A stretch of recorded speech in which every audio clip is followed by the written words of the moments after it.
আমার চ্যানেলে তোমাদের সকলকে স্বাগত। আজ আমরা মাধ্যমিক 2026 এবিটিএ টেস্ট পেপার থেকে বাংলার প্রথম স্কুল সলভ করব।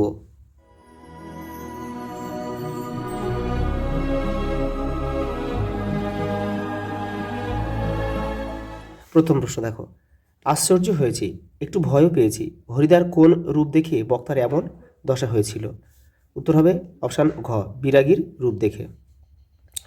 পরেরটা দেখো, গিরিশ মহাপাত্রের সাথে অপূর্ব দ্বিতীয়বার কোথায় দেখা হয়েছিল? রেল স্টেশনে। অপশান গ। পরেরটা দেখো,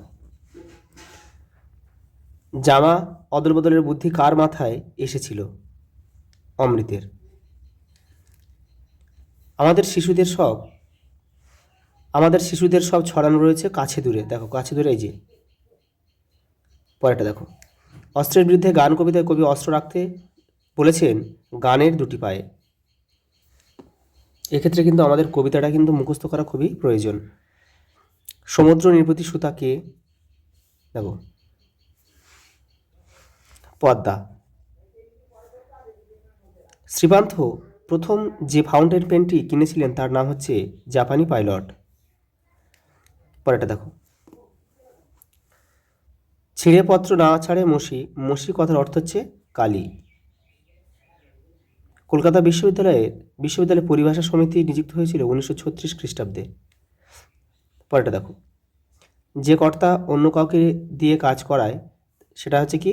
প্রযোজক কর্তা।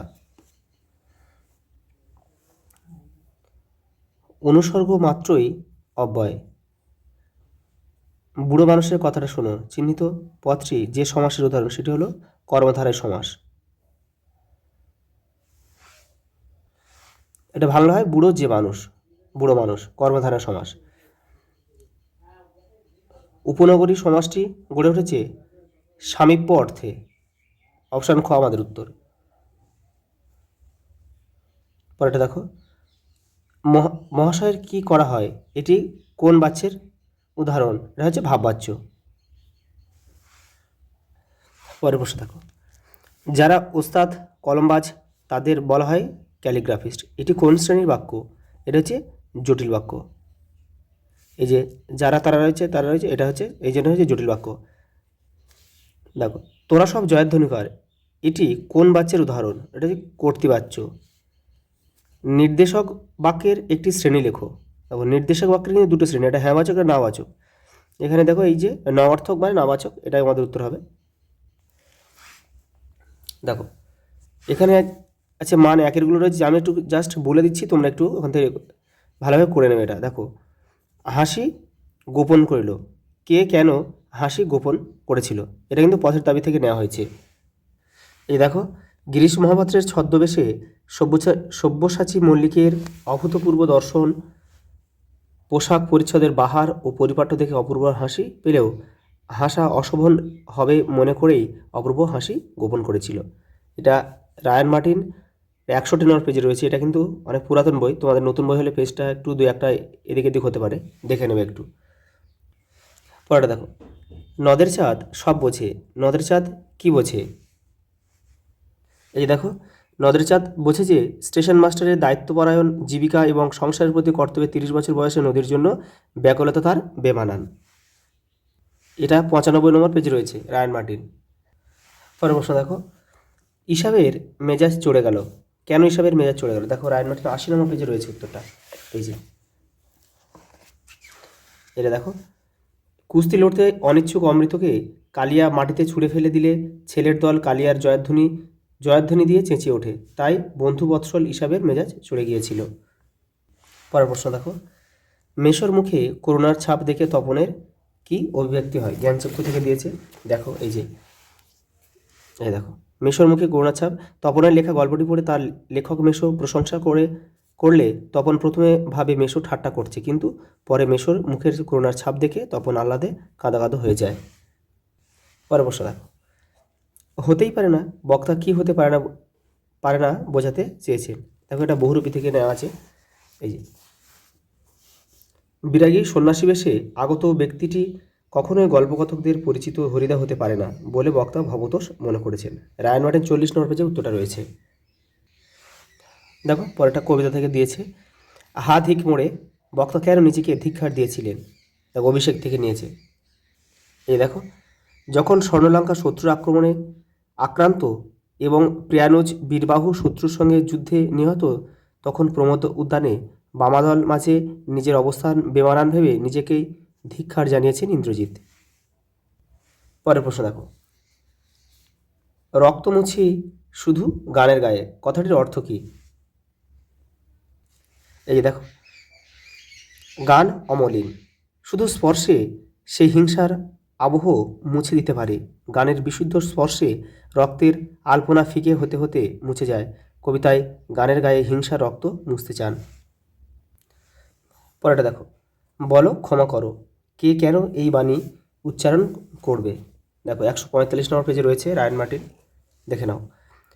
কবি কল্পিত যুগান্তরের কবি সাম্রাজ্যবাদী সভ্য পশুদের হয়ে সর্বহারা মানবতা লুণ্ঠিত অত্যাচারিত আফ্রিকাবাসীদের কাছে ক্ষমা প্রার্থনার জন্য এই বাণী উচ্চারণ করবে।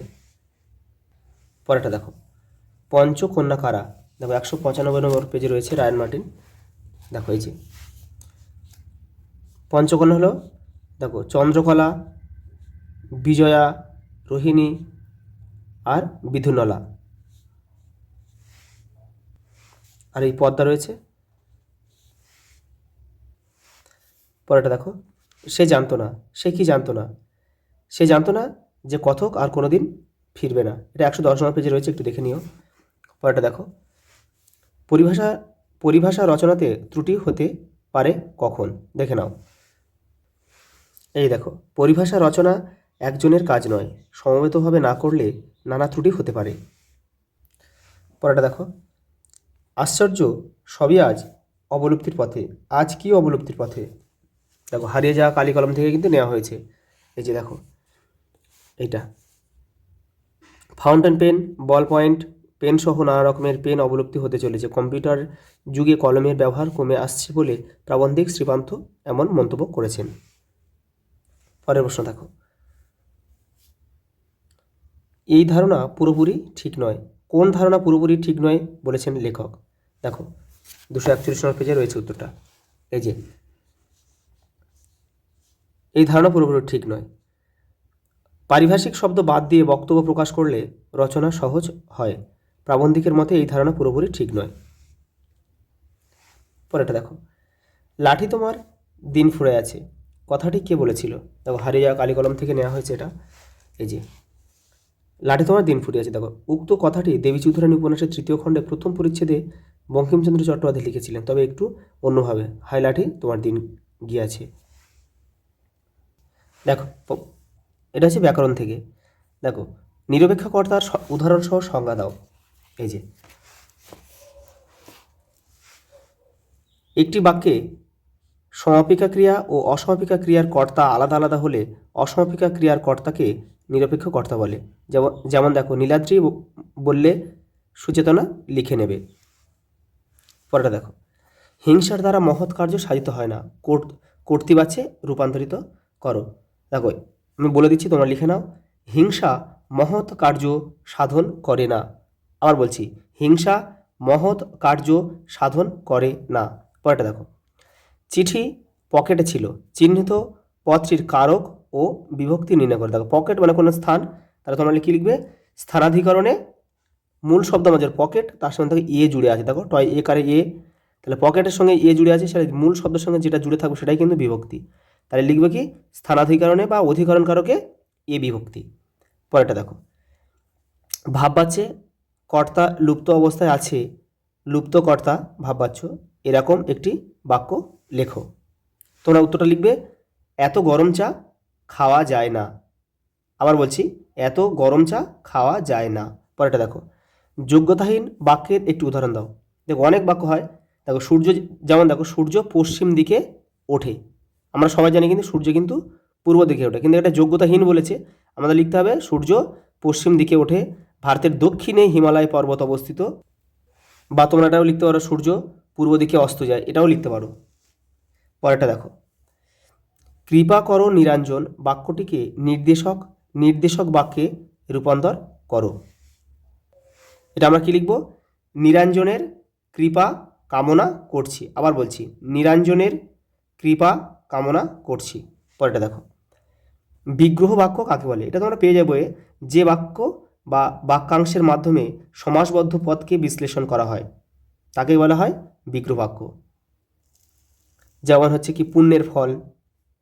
পরেরটা দেখো, মেঘে ঢাকা শব্দটির ব্যাসবাক্য সহ সমাসের নাম লেখো। তাহলে আমরা কি লিখতে পারি? মেঘ দ্বারা ঢাকা, আর মেঘের দ্বারা ঢাকা লিখতে পারি আমরা। তাহলে দ্বারা রয়েছে মানে কি, এটা লিখবো আমরা করণ তৎপুরুষ।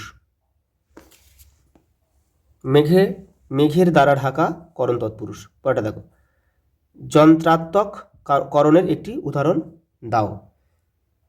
তোমরা লিখবে কি? ছুরিতে মাংস কাটিল কিন্তু হাড় কাটিল না। আবার বলছি, ছুরিতে মাংস কাটিল কিন্তু হাড় কাটিল না। পরেরটা দেখো, বিদেহ প্রসারকের একটি উদাহরণ দাও। তোমরা উত্তর লিখবে, রবীন্দ্রনাথ ঠাকুর গীতাঞ্জলি কাব্যগ্রন্থের জন্য নোবেল পুরস্কার লাভ করেন। এগুলো 3 নম্বরে রয়েছে, এগুলো তোমরা করবে।